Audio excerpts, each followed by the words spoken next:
mental health is fundamental. It's amazing to have a system of health care where you can go to the health clinic or wherever and have trouble getting treatment for mental illness, or you have to be referred somewhere else, or there are no services. We even discriminate against the reimbursement for mental illness, even in government. Medicare discriminate in terms of reimbursement for mental health services. Now, that's going to change now, hopefully.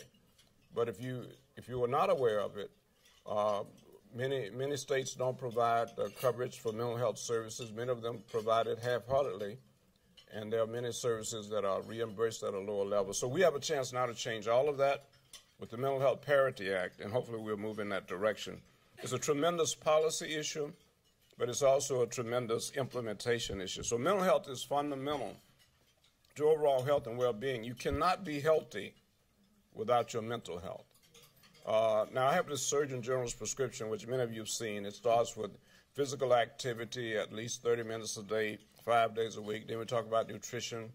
And it ends with the need to have relaxing habits, meditation on a daily basis so that you have a way of dealing with stress.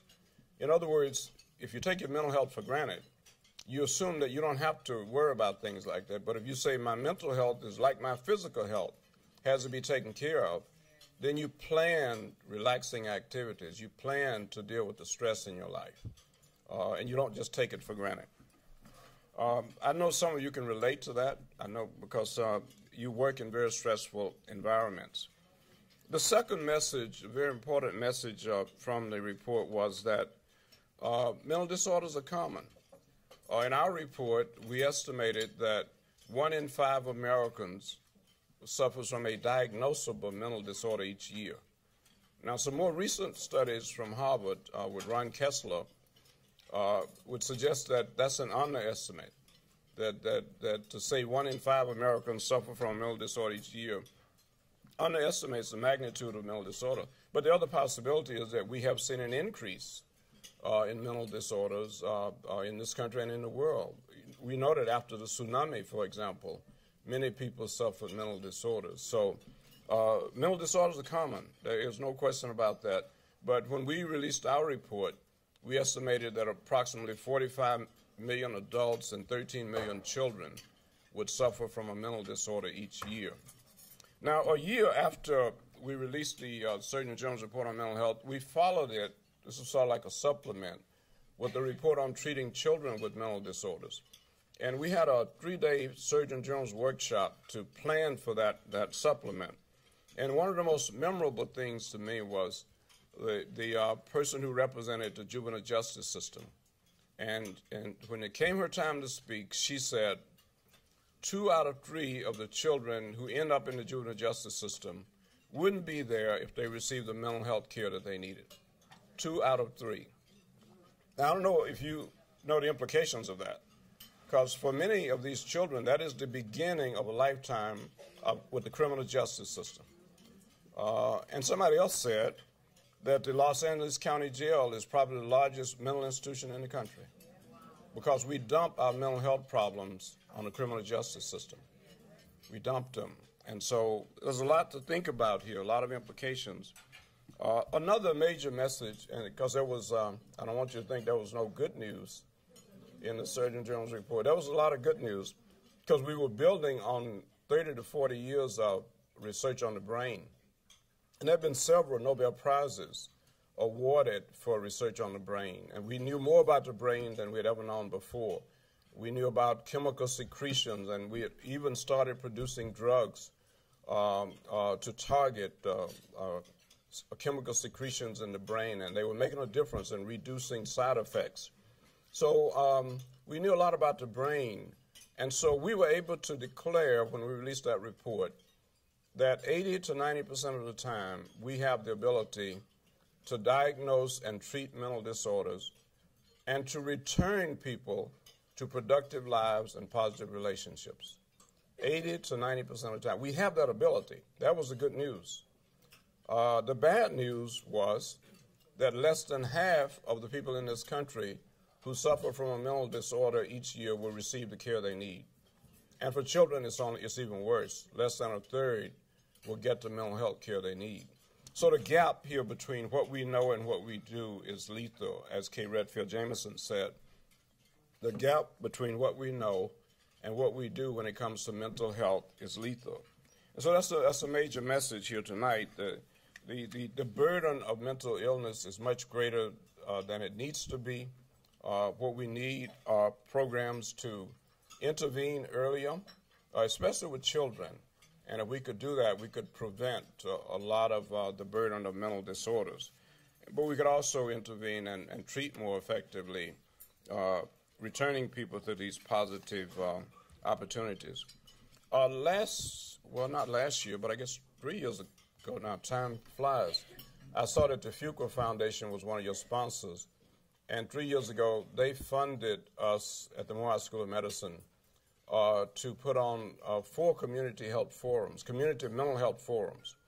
So we had a community mental health forum on mental health in the criminal justice system.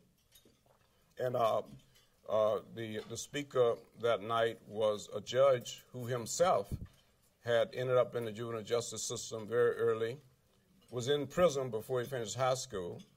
And in prison, they gave him a GED exam.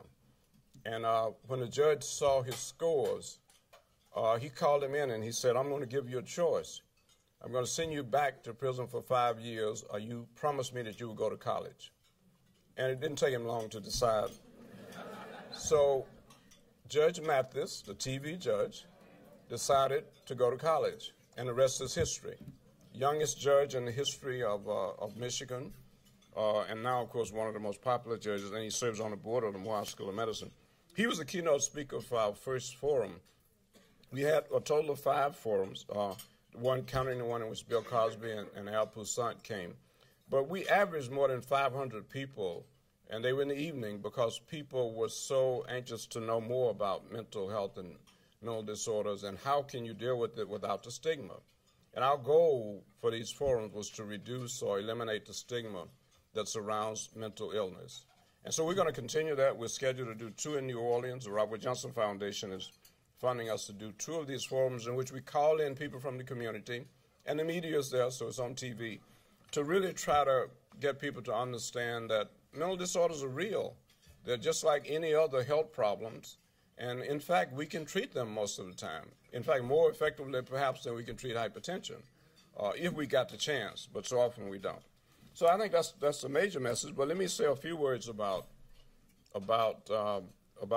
mental illness and minorities and how it affects disparities in health.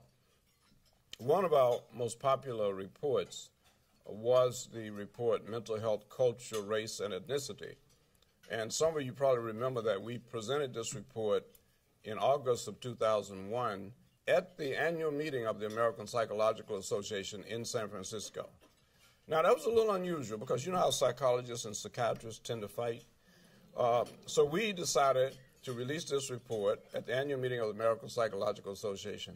And, of course, the psychiatrists were so upset until we had to re-release it at their annual meeting in Washington.